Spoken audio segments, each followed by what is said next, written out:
Hello there. There is perhaps no other character in the Star Wars universe more controversial than the one, the only, Jar Jar Binks. Now, he could have just been a comic relief character for the children, or George Lucas had an even brighter idea for him. Because why have this stupid, clumsy character if he wasn't more plot significant, especially for everything he does?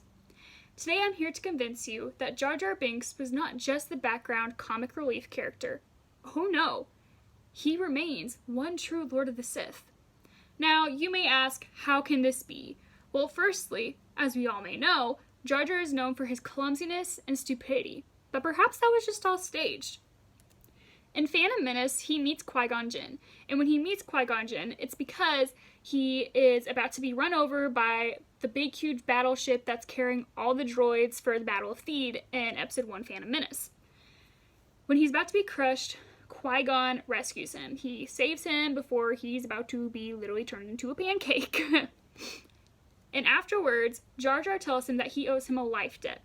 Now, Jar Jar is really clumsy, so I'm sure he's been saved multiple times before.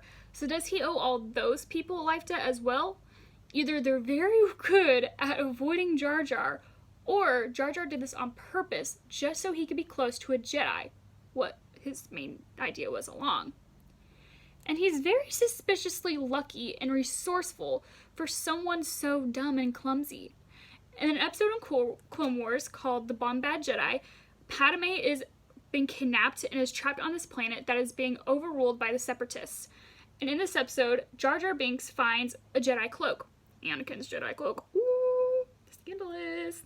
So he finds that and he pretends to be a Jedi.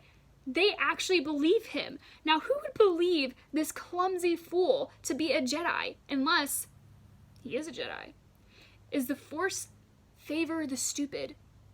Or is the Force just simply with him? I don't know. Maybe. And he's also too covert for a clumsy person. When he is with the Jedi breaking into the castle in Phantom Menace to save Padme, he is just too good not messing up. Every other time in the movie and in the films, he's messing up to make a big spectacle. But when it really counts, he's too good. I mean, it's just, how? It doesn't make sense.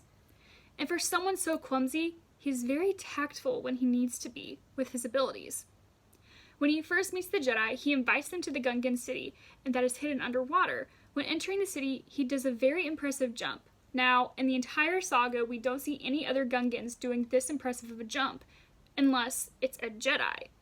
And Jar Jar Binks is the only one to hit this jump. He jumps so insanely high and lands perfectly on his feet, like a cat, when only the Jedi can. Suspicious, I'm telling you. And he has suspicious hand gestures. I mean, for the perfect timing when you need to get your way or when you want something. So in episode 2, Padme is being hunted down by assassins, and she needs someone to be in charge of the Senate in her place while she is gone. So here we have Jar Jar talking to her right before she's about to leave. He's using hand gestures in a very suspicious way that makes you think it's Jedi mind control.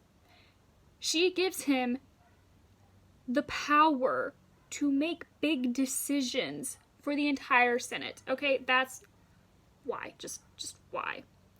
And he has very many convenient reflexes. I mean, in the Battle of Theed in episode 1, he is made the general of the entire army to save the planet. I mean, who in their right mind would make this clumsy person a general unless he has some sort of power or just so smart and well done?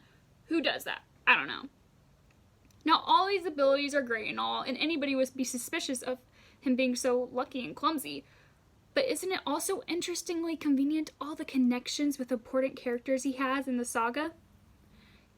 I mean, he's the first one to meet R2-D2. We all know R2-D2. He's in the entire saga. He's Anakin's right-hand man.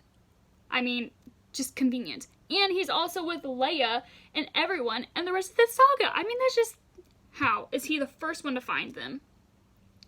And he makes sure he's in close contact with Anakin in the entire series of episode 1. As well as being very excited to see Annie when he comes back in episode 2 to be with Padme. Kind of suspicious.